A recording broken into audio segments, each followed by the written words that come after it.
player, because I live in the 90s. Well, we have a whole lot to talk about because... And it was between me and Pat Sajak, so I think you chose wisely. I actually asked, but apparently he had something this morning. You know, there was also a panel on theme park actors, and apparently my invitation was lost in the mail. That was yesterday. You didn't see Joel. No. But I must say you crush it in your current role. I didn't say anything. No, more importantly, I didn't. Right.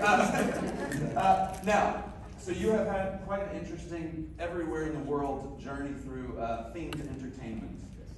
Why themed entertainment, which is something that I've asked myself for years. Well, it's interesting because like growing up in Cleveland, Ohio, or the Versailles of the Midwest, as we like to. Woo, Cedar Point! Cedar Point! Dude!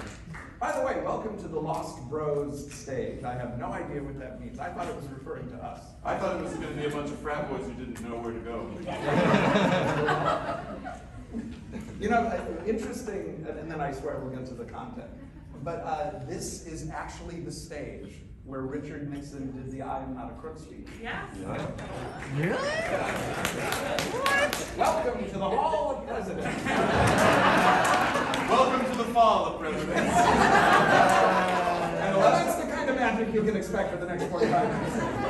It's a real Stepper and Waldorf energy here. Now, the last time I was in this theater, it was a birthday party with Huey Lewis and the News. Oh, That's not even a joke, it's just true.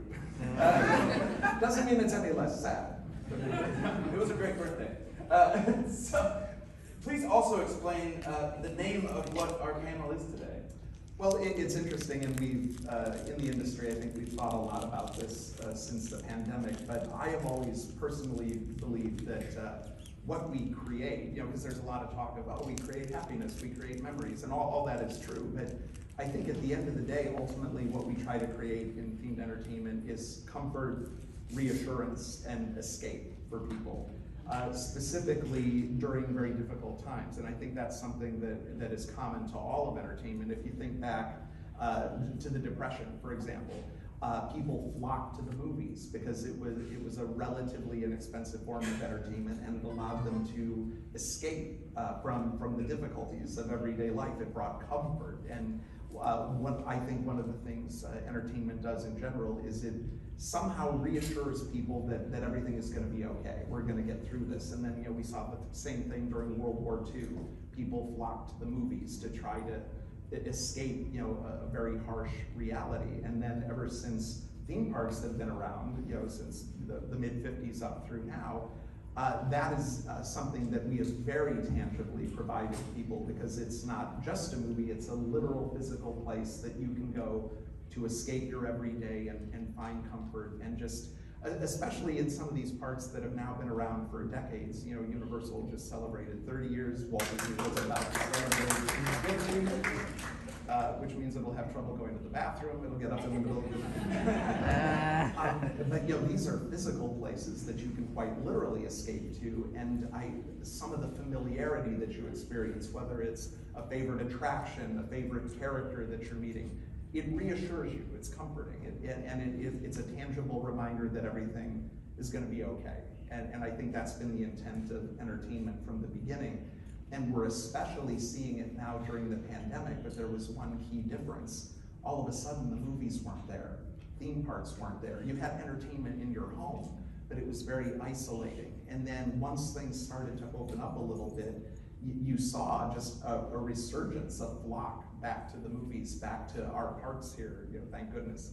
And it just shows you that we as a people have been, that's Richard channeling Nixon,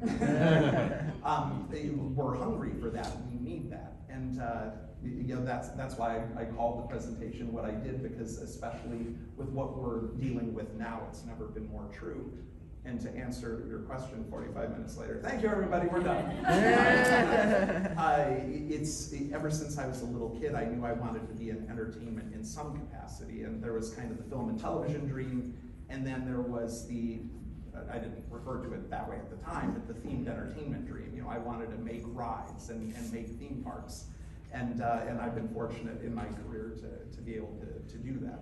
Yeah, and it's true, this is an industry that, where you've ended up, that is essentially about, 50 years old. Yeah. So you wouldn't have known to want to do that. But Yeah, it's like, and you hear filmmakers say the same thing. It's like growing up, you'll read a book or you'll watch a behind the scenes special or something of that nature and be like, oh, I didn't know that was a thing that you could do.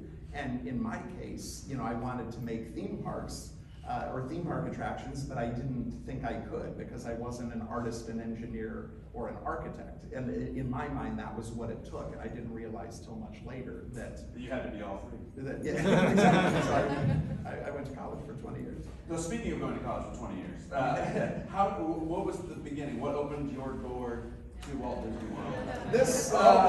This drink of water of average height. Look at that head of hair. Was that last week? Yeah. Actually, that was yesterday morning. That was early shift, sorry, but a little like bedhead. No, my career began with the Walt Disney World College program. I was 19 years old, and my first job was at the Jungle Cruise, which is a great first Disney job to have, and it's a great first job to have, period. You were working with the Rock, I assume? I was. Even then, he was bald. But, and I followed in his footsteps. That's why I made but it was a great first job to have, and that was what really set things off for me. It triggered a transfer from my college in Ohio down here to Florida, because I really felt like I had found my niche, and I really bought into Disney's promote from within philosophy. So I thought, oh, well, why not go to school and work at the same time to try to have a little shortcut. So maybe by the time I get out, I'll be that much further ahead. And as fate would have it, I was down here less than a month. I was 20 years old, and I was working at Epcot Entertainment in a role that shall remain nameless, because there may be children present. Good friends with. I have more questions now. I was very good friends with Pluto. We're very close, Pluto and I. But anyway, I was working for Epcot Entertainment, and one of my fellow cast members came up to me and said, hey, I have an idea for a character Christmas show, and you seem like you're a pretty good writer. Would you want to work on it with me? Because I think I had done some departmental newsletters, and I would write these David Letterman style top 10 lists and post them in the green room in the morning. And as a 20-year-old idiot, you don't know that hourly employees don't pitch shows. So we just went ahead and did it, and somehow it made its way through the approval process and actually wound up getting produced. So at age 21, they sent me off to what was then called Creative Entertainment, and I got to work with a legendary Disney show director named George Kohler, who was a wonderful man and was a huge influence and inspiration, because he sat me down and he said, okay, he goes, you're basically gonna do my job. You're just not gonna get credit for it. And like, as a 20-year-old idiot, I'm like, why not? And he goes, because you're a 20-year-old nebbish, which is Yiddish for nobody. And he didn't say it mean, he was just saying that's the reality. He goes, but my advice to you is to keep your eyes and ears open, and by the end of this, you will have had a master's degree in Disney entertainment. So in December of 1991, I'm 21 years old, standing in World Showcase Plaza, listening to Mickey and Minnie and Goofy say things that I wrote, and it was unbelievable. And that kind of triggered this round of extracurricular activity. I transferred over to what was then Disney Mgm Studios, and immediately started up the same thing.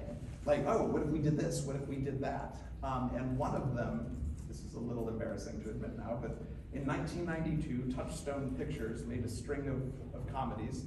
One Touchstone fan. Who framed Roger Rabbit? Yes, they did make Roger Rabbit. There was a movie called Encino Man with Sean Astin and Paul Rubin. Encino Man! Yeah! That's why we're at the Lost Birds Day. That's right. But I sat there, again, now I'm a 22-year-old idiot, thinking, well, what if, the Still carrying the idiot title. Yes, I'm still a card-carrying idiot. That doesn't fade with age, and if you work hard, kids, you can remain an idiot. You're nothing if not consistent. Right, and now these people are like, I wish we'd gone to see St. Jack. But so I went to our management, and I said, well, what if, when the trams go down Residential Street, we have the Sean Astin character, the caveman character, and some cave girls spill out of the house and dance to I'm Too Sexy. Woo!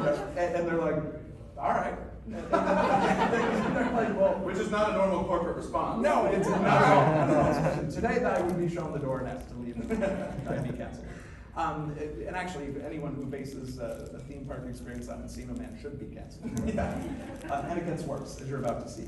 But they said it does involve an attraction, so you're going to have to go talk to Imagineering. And I was like, oh my gosh, imagine that's what I want to do. That's why I moved down here. So to back it up a little, in the fall of '91, I had finagled a credential to the Disney World's 20th anniversary press event.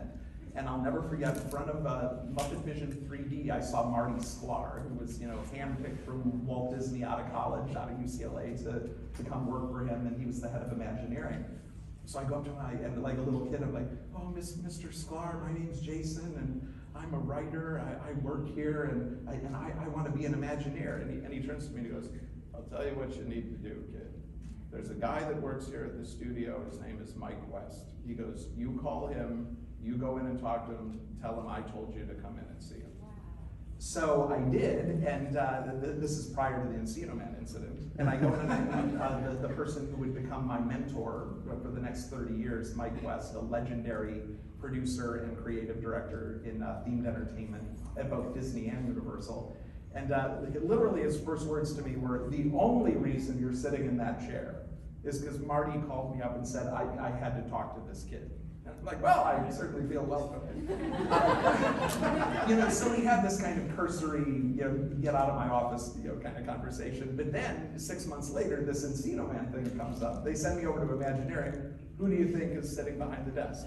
Mike West. He goes, oh, it's you again. You're like the Dennis the Menace.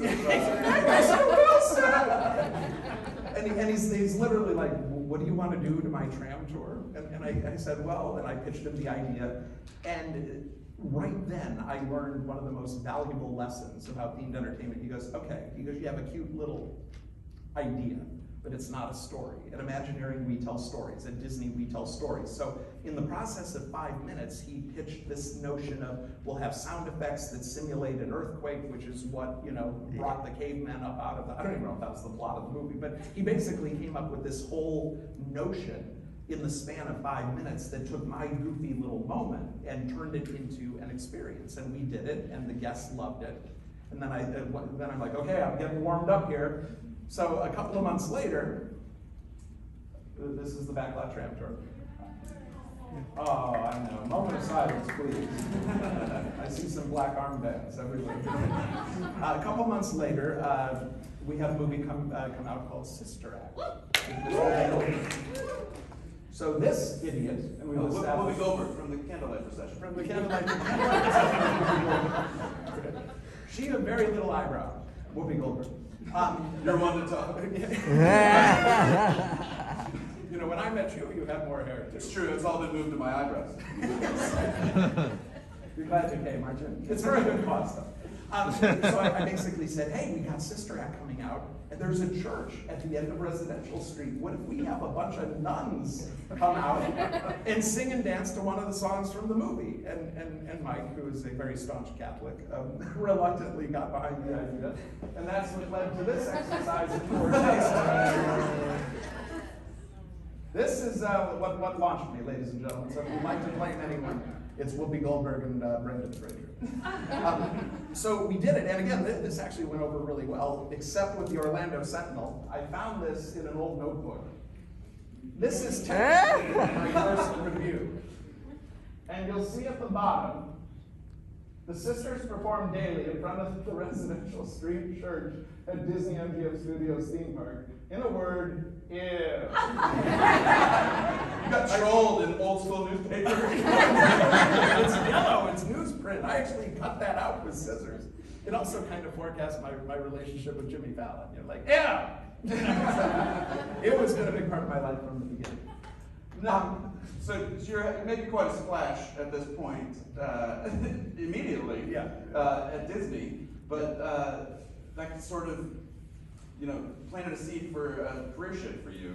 Yeah, because I was still an hourly performer at the time. I was still in college, and you're trying to figure out how you could put the pieces together and turn this into something. And then around this same time, one of my fellow performers at Disney Mgm Studios said, I know one of the producers of Halloween Horror Nights over at Universal. I'll give you her number. So in the fall of 1993, I called up a lady named Julie Zimmerman, who is among the themed entertainment circles, famously the co-creator of Halloween Horror Nights. And it was in the middle of the event, and she's like, it was basically, yeah, kid, we're really busy, and then I got Christmas coming up, I'll call you in the new year. And I'm like, oh, okay. I mean, it sounded like, sort of a classic kiss-off.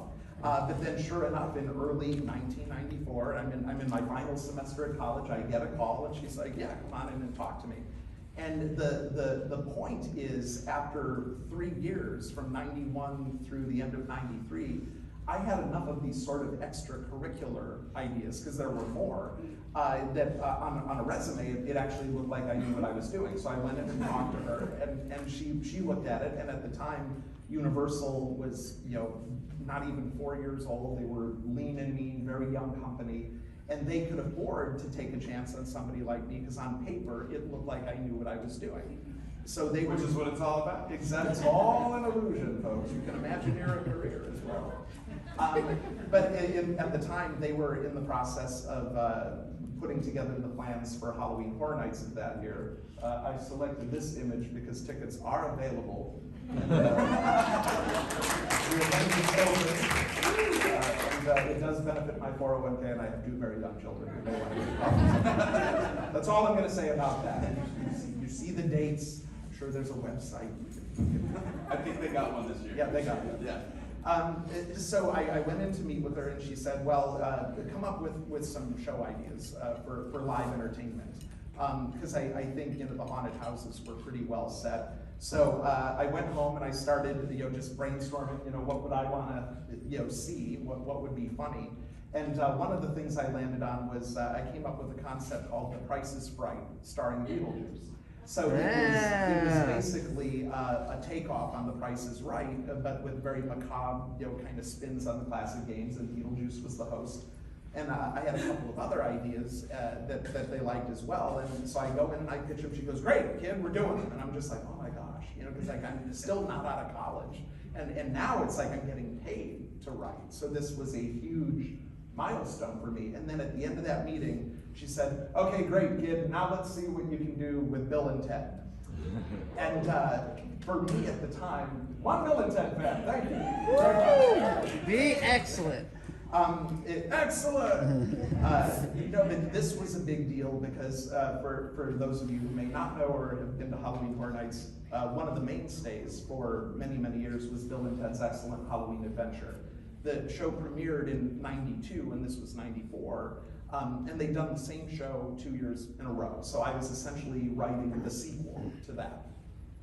And the original show, not to take anything away from it, but it was essentially just the Wild West show, with Bill and Ted and swapping in some spooky characters for the Western villains. More of an overlay than a... Yeah, it was really kind of a Halloween overlay. So, but it had been wildly popular. So at the time, it felt like, 24-year-old kid, it feels like you're getting the keys to the Ferrari. So I went home to my little apartment, I'm like, oh my gosh, what do I do? So I came back in and I said, continuing my tradition of saluting crappy movies, I came in and said, well, Universal has a movie coming out this fall called Time Cop with Jean-Claude Van Damme. Yeah! Yeah! There's a new! So I pitched Bill and Ted's Excellent Halloween Adventure, Bill and Ted Meet Time Cop, and I basically said what I think we should do with the show is basically treat it like a 25-minute SNL routine, and every year we'll cycle in the most popular characters from movies and TV and the news, and then have a big musical finale, and we'll be able to refresh it every year. And that's what we wound up doing, and I will never forget that summer. Again, still kind of timid 24-year-old kid. And the summer of '94 was a very interesting time. I came into Julie's office one morning, and I sat down, and I said, I was thinking about something. She goes, yeah? I go, do you think in the middle of the show, we could sound some police sirens and have a white Bronco come Oh, out God. and take us. Oh. Good night, everybody. In a word, you. And Julie said, yeah, I don't see why not. Now today in 2021, I can think of any number of reasons why not. The point being, like that, I'll never forget the employee preview night. It just brought down the house. And again, you have to picture a 24-year-old kid who by that point had just graduated college. And I've got these entertainment executives coming up to me going, do you know what you've done? And I'm like, no, I get a little freelance money, but it really changed my life in many ways, and then that was what sort of set me off on a 5-year journey with Universal Entertainment. Really got involved with Halloween Horror Nights. Bill and Ted was a huge part of my life, and again, for a young kid, it was a big, big success for me. Yeah. And it was like getting shoved into the deep end of the pool really early. These are some of our cast pictures, but every year the show got bigger and better and more popular, and that was the template, I think, for what the show would become for the next almost 25 years. Well, and sort of you've created in that moment, and with the extracurricular activities, as you put it, you The final sort of frontier. brand for you. Yeah. And you mentioned, bringing the Bronco in. There is rarely an edge to the comedy that we see in theme park shows. Yes, that's true. But it's the same audience that watches SNL. And Yeah. It's the same audience that sees things that are genuinely edgy and funny. Yes. And, to your credit, that is something associated with your work in live entertainment, is Yeah. not being afraid to really tell a joke. Or, Yeah. I don't know that it's been 100% successful. We're only on 94, but It goes downhill. But it might have had something to do with why you kept getting asked to do these things. It was is that something that you were immediately aware of? It's like, oh, I'm actually being funny here. Yes, and as someone who didn't necessarily go into the business thinking that was a big deal. And I can't tell you what it's like, because I've been privileged to work on some pretty big things later, but there was nothing like sitting in a 2,500 seat arena and hear people roar at something that you thought of and that you created with these wonderful actors. Because I'm sure a lot of you know this and appreciate this, but Orlando has an incredibly rich pool of talent, of actors and musicians and stunt people and dancers, and things like this are a showcase for that talent. Absolutely, and that that is known within the acting community as well. That when you, for like you said, 25 years, Bill and Ted was one of the places that those actors felt that they could actually show what they could do more so than maybe in some of their roles that they do every day. So I think that may have had something to do with why. Yeah, You kept doing it. Yeah, and it was an honor to work with all of those folks and people like you, and because I'm try to be very, very collaborative, especially in live entertainment. So the actors knew this was a safe space to collaborate and pitch jokes, and if it was funny, it went into the show. Yeah, and that was really what made it what it was. And then, concurrently with that, we tried to not reinvent the haunted houses, but again, in prior years, the haunted houses were very traditional, like something you would see at the JC's in your hometown, which was just a loosely connected series of scary things. So one of the things that I'm proud of that we started back then was we told stories that, whether the guests were aware of it or not, had a beginning, a middle, and an end. And we started telling stories with 3-act structures in the haunted house, with original storytelling mixed in with IP-based material, and ultimately came up with a template. I always call them the haunted house Bibles, that would be big books that would take you through the story scene by scene, list the characters, explain what was going on. And I think that helped pave the way for some of the icons that they created later in the original storytelling that has become so popular. So how did you go from haunted house Bibles to Barney? Well, this was the scariest haunted house I've ever been involved I didn't even with. know that was next, so that worked out pretty great. It's terrifying. I'm scared.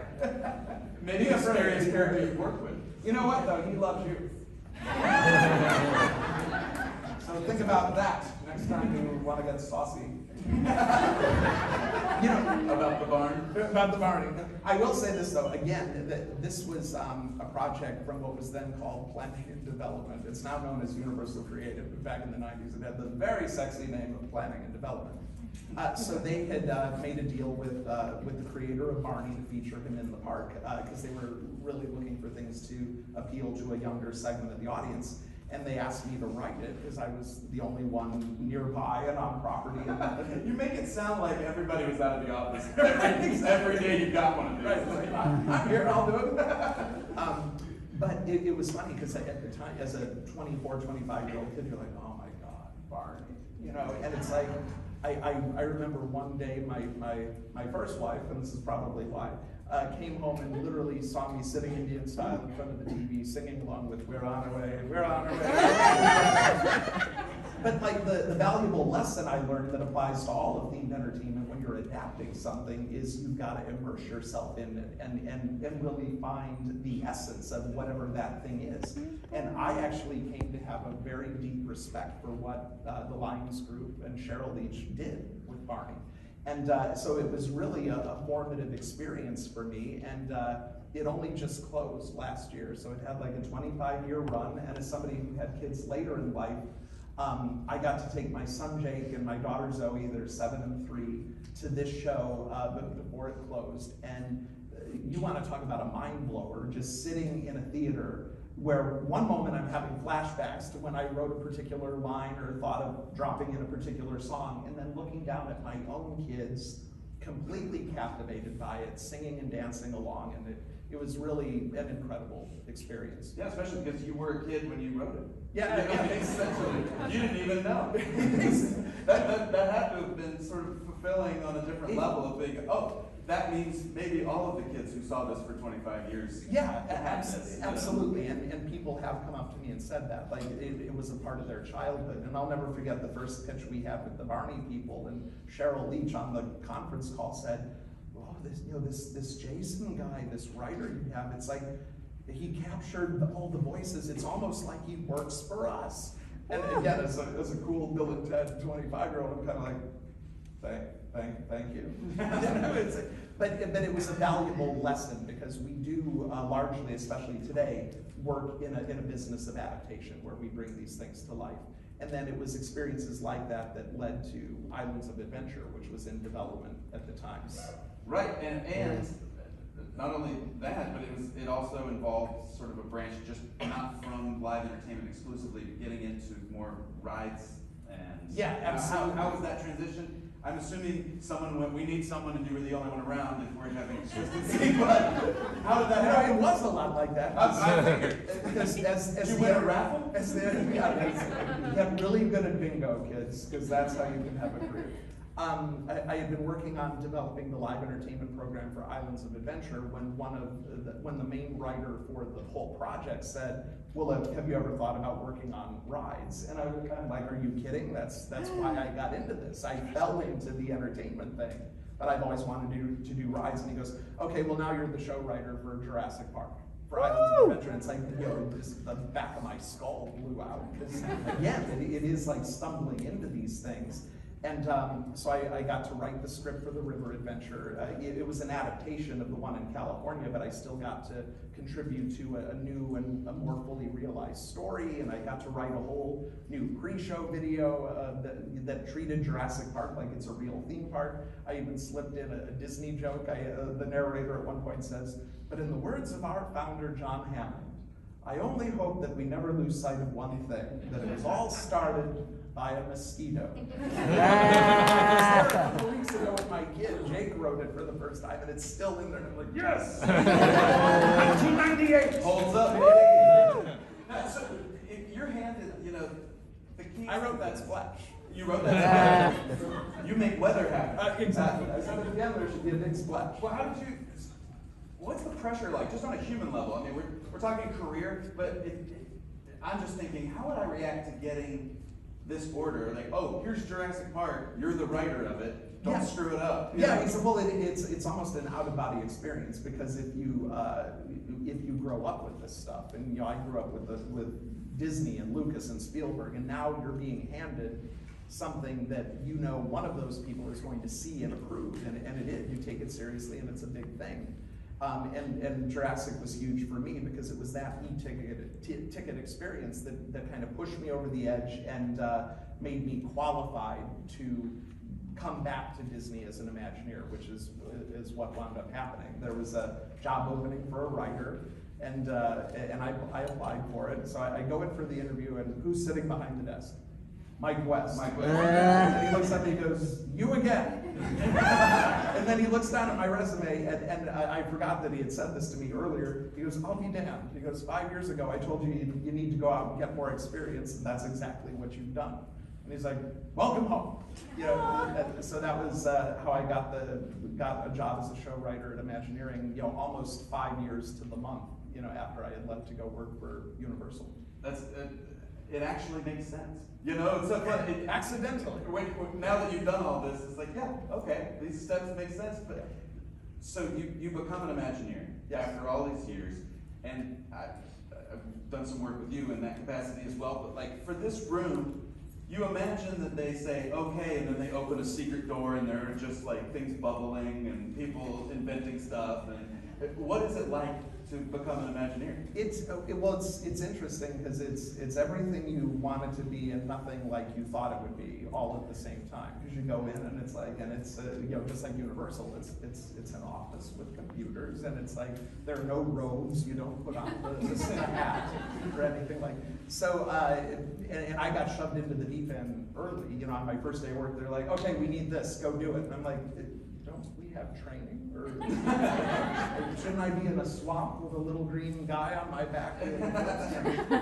But no, just jump right into the deep end, and again, I got to touch some pretty important things, and the Haunted Mansion has obviously been a big part of my career, and yeah, absolutely. Let's talk about that for sure. Well, one of the first things I got to do with it, and this is before I wrote the book, but one assignment I got was we were going to add a tombstone out into the graveyard at the front of the house, and I was, again, talk about a childhood moment. I'm like, oh my gosh, I'm going to get to write an epitaph that's going to sit there alongside all those other ones that Ex Atencio wrote. And it just, it was such a big deal. And I thought, all right, well, it's got to be someone that worked on the mansion. And Leota Toombs, who had worked in the model shop and is famously the face of Madame Leota, didn't have a tombstone. So this was one of my earliest things that I got to do in Imagineering. And the funniest thing is it's in the grand scheme of things, it's so minor, it's so small, and yet I feel like I'm as proud or more proud of this than anything else I've done, because it sits there alongside the epitaphs that X wrote. I mean, that's how you, in your field, that is how you have a legacy. It's the line from the Barney Show, and it's the tombstone in front of the Haunted Mansion. And it's really, it's meaningful to me. And then a few years after that, I got to work on the enhancement that we did here in Florida, and here was a chance to actually contribute a scene. And even though we live in this high-tech age where everything is largely media-driven and visual effects based, the executive in charge of WDI at the time, Tom Fitzgerald, said, well, whatever we put in there, I want it to be architectural. I want it to fit in with what's already there and really feel like an organic part of the experience. And that's how we came up with the endless staircase scene, and a couple other things that I threw in that still mean something to me to this day are like, well, what if we heard the stretch room stretch for the first time? The groaning wood and just the room changing around us, and they did that. And then I said, what if, like, as we're coming out of the endless staircase, the eyeballs of the wallpaper blink? And they did it. And again, I'm still young enough to be like, oh my gosh, they're listening to what I have to say. And to ride through now with my kids and see things that you had a little something to do with is really mind-blowing. Well, it's a different kind of magic too. I mean, you arranged, I don't know if you remember this, we were working on the Velcro show, and you arranged a tour of Haunted Mansion. And it's an amazing experience, but it really is something that, like, your dad could build in the garage, you think, on one level. Yeah. It's plywood and stuff, and then on the other side, it's magic. That's the haunting to me, is that they're able to do so much with a small, compact amount of space. Yeah, and it's turn of the century stage magic. Yeah. You know, the Pepper's Ghost and a lot of the other illusions are very simple, and yet today they hold up just as well as they did when it opened in '69 at Disneyland. And that's sort of bringing new elements to something that is classic. And to me, I would think that's where the challenge is, because you don't want to be the one who ruined Haunted Mansion. No, that's not something. That's not the legacy you're looking for. Exactly. That guy was Like, the one why are that there said- lasers? You know, we don't do Right, that. right, and that was kind of the attitude when I was we had the privilege of working on Star Tours, The Adventures Continue, and again that was an ask that blew the back of my head off, and it was going to be refreshed for the first time since it opened, so we wound up creating an experience. We called it Star Tours 3.5 at the time, because we set it squarely between the two trilogies, because this was before Disney acquired Lucasfilm and we had the sequel trilogy. So we basically told the story that Star Tours was essentially a front for the rebellion, and that was how they transported people and materials across the galaxy right under the Empire's nose. And it also allowed us to pull equally from the prequel series and the original trilogy to really do kind of a best of experience, but in a way that made story sense. And so again, you want to talk about things that blow your mind. Like, I remember sitting in my office going, well, what if we go out in reverse and Vader grabs us with the Force and there's a tug of war and then we launch out backwards? And then when I finally wrote it, I mean, it was just an incredible, mind-blowing experience. It was also another one of my most important lessons in theme park entertainment, because what I had said from the beginning was, okay, we can't go to Hoth because it's episode 3.5, it's a remote planet, the rebels haven't gone there yet, we can't do it. And then the Imagineering team was like, all right, well, it's still kind of a cool planet. And I said, all right, okay, well, we can have stampeding tauntauns and a wampa can attack, but you can't have walkers. Can't have one, and I was like, gotta have this walkers. defiant nerd. It doesn't make sense. Can't have it. So flash forward to going to Skywalker Ranch to pitch this idea to George Lucas. So I pitched the whole thing, soup to nuts, 45 minutes. He's sitting about as far away as you are, and at the end we're like, so what do you think? And he goes, oh, it's great. I love it. I did have one question though. I noticed you go to Hoth, and I didn't see any walkers. And the guests, they're going to expect a walker battle. So really, my question is, if we're going to go to Hoth, why don't we have a walker battle? Because I think the guests are really going to want to see a walker battle. You got a lot of mileage on it. So the executive in charge threw me right under the bus, right in front of me. And he goes, well, the reason there's no walker battle is because some people on the team felt that didn't make sense given the time and place the story takes place. And George just goes, who cares? Thank you for bringing walkers. Because I am famous for poor judgment, if nothing else. I took the perfect pause, so saying, who cares? Who cares? Well, I thought you did. And then there was like a pause where I thought, well, that's the end. That's the end of my job. And then he just goes, he started laughing, and then everyone else starts laughing, and my job was That's how it goes. And then later I did get to spend a year of my life working on Star Wars Land, what became Galaxy's Edge. Thank you. So I'm assuming that was a little bit different than dealing with the Barney folks. Exactly, yes. George Lucas, Cheryl Leach, it was extremely different. And then another thing that I got to work on that was a big thing for us here in Florida was New Fantasyland. That was actually an idea that originated in Florida.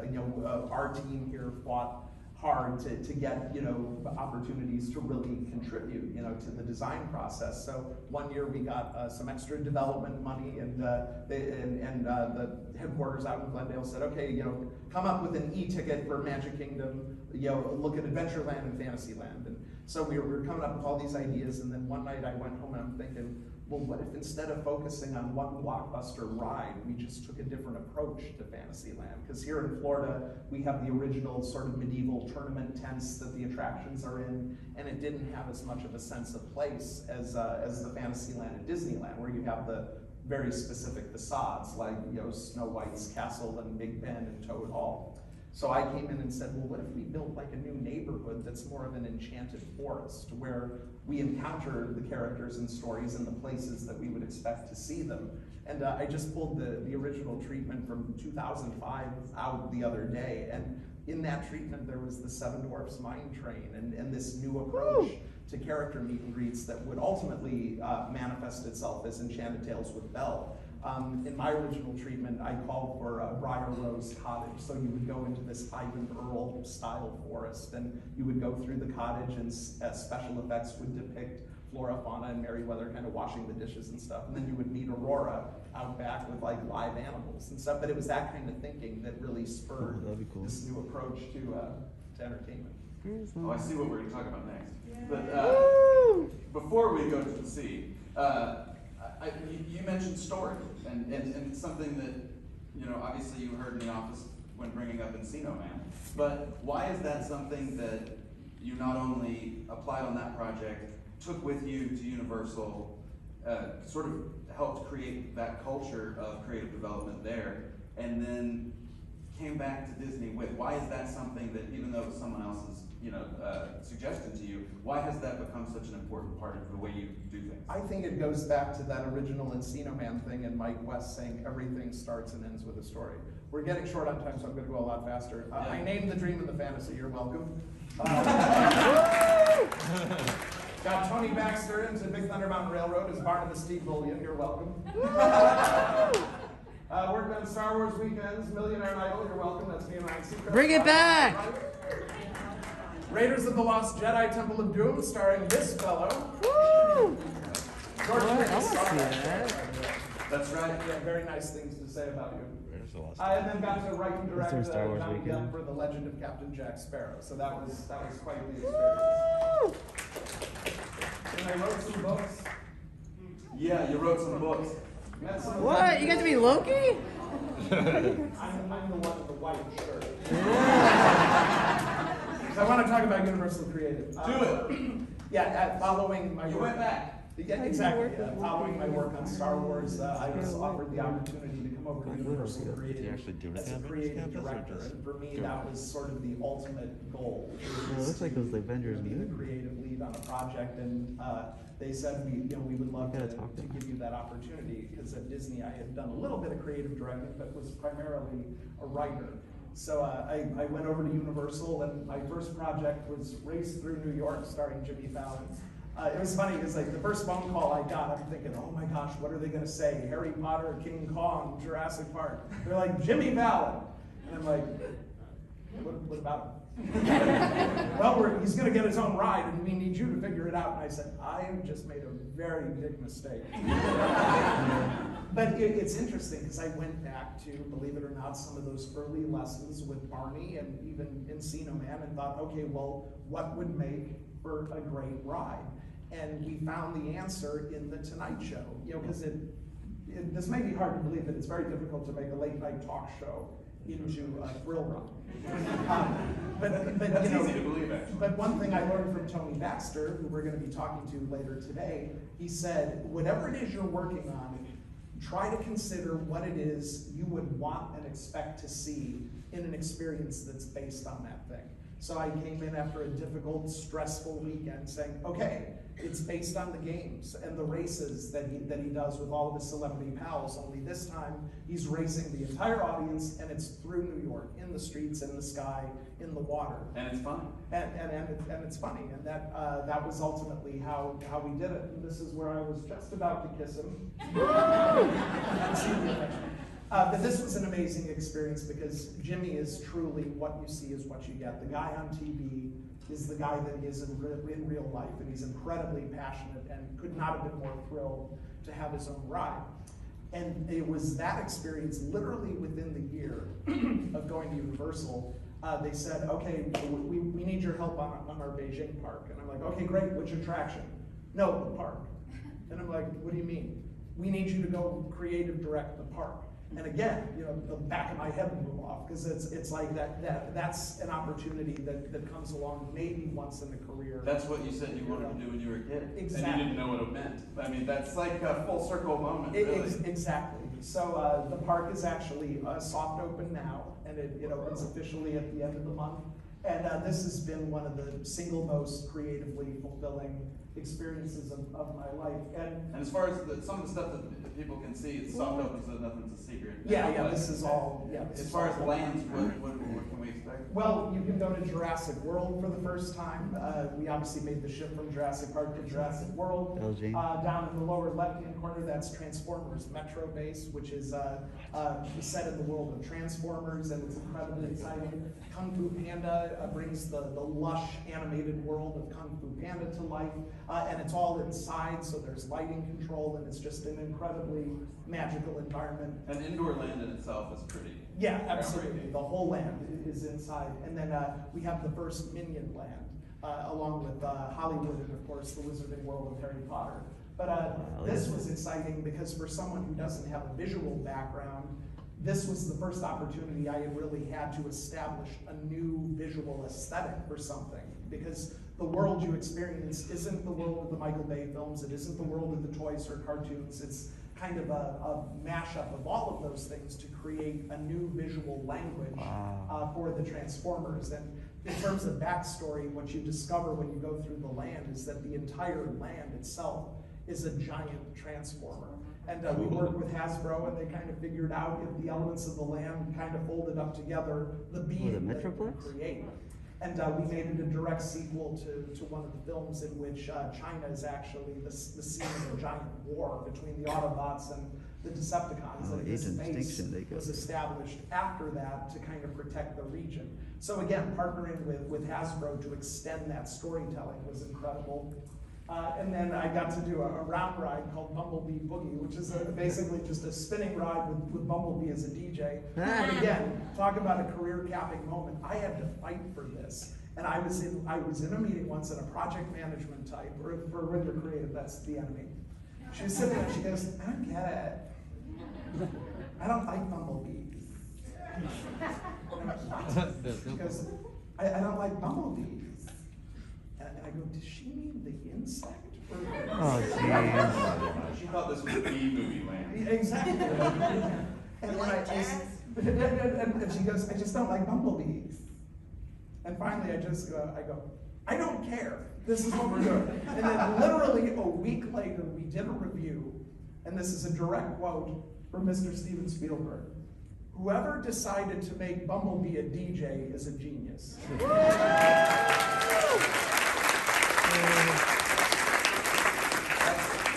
That's going to be on your tombstone. Exactly. Along with the ew. From So this is the Decepticoaster. Proud of that because we were able to tell sort of a fantastic voyage story on a roller coaster where you don't really expect to have any kind of story material. And the idea is that you're part of this team that's going inside a driller, which is this really dangerous giant Decepticon creature. And in the course of the exploration, it wakes up. And then the whole roller coaster ride is you rocketing out of this transformer and kind of making your escape. But again, going back to those earliest lessons from Mike West, applying story to something that you might not necessarily think warrants a story. And then these are a couple views of Kung Fu Panda. Again, amazing interior environment that brings the world of the films to life. That was a pleasure to work on with the folks at DreamWorks. And then things really came full circle with Jurassic World Adventure. Going from the early part of my career when I rode the boat ride to the first time that you're actually in a vehicle encountering these dinosaurs sort of face to face. And I knew from the very beginning, I said, whatever we do, at the end, I want to take people right between Indominus Rex and T-Rex as they have that final battle from the 2015 film. And this has already made its way onto the internet, and people are saying, oh my God, it's terrifying. And I'm like, yes! Because that was the goal. We wanted to scare people and put you in the middle of the action. And this attraction, I think, is one of the things that I'm most proud of. And they feature the most incredibly lifelike dinosaurs ever created. We partnered with Creature Technologies out of Australia. They actually did Walking with Dinosaurs. They did King Kong on Broadway. They built our King Kong over at Skull Island. These things you would swear are the real thing. And we actually have a moment in the ride where Indominus chases the vehicle for a full 10 seconds. Because we all wanted that Jeff Goldblum moment where it's, let's go faster. So it's not just a movie anymore. You can experience it. And this is just a little sneak peek of the future, what we got cooking up now in the middle of Orlando as we speak. This is Universe, and you can't say anything about it. This is a fully official, publicly released image, so I'm fine. But I will say, this is what I wanted to end with, because again, talking about the art of reassurance. This right here, I think, is the biggest, surest sign that we're coming back. The industry is bright. The future is bright for all of us. You can see the crowds back at the parks now, and the fact that Epic is back on track is, I think, the surest indicator yet that this is what people want. This is what you guys want, what the fans want. New places to escape to. New places to find comfort and reassurance. And again, can't say much about it other than everything I've been privileged to do for the past 30 years is being put to work at my job every day now, and just sort of speaking right now as an ambassador for our industry. The future's incredibly bright. We got a lot of cool stuff in store for you guys in the next few years, and can't wait to share it with you. Well, I'm sure everyone here, including myself, can't wait to see what comes. These stories, you never quit, and so I assume you're going to keep going. My wife would agree with you. Yes. She doesn't Speaking stop. of which, She's been sitting here the whole time going, like, pointing at the watch. Right, and I'm like, we're not at the dinner table, let me talk. These folks can't see you at a later presentation later today? Yeah, I will be moderating Tony Baxter's talk later. Thank you all for being with us, and ladies and gentlemen, please thank Jason Surrell.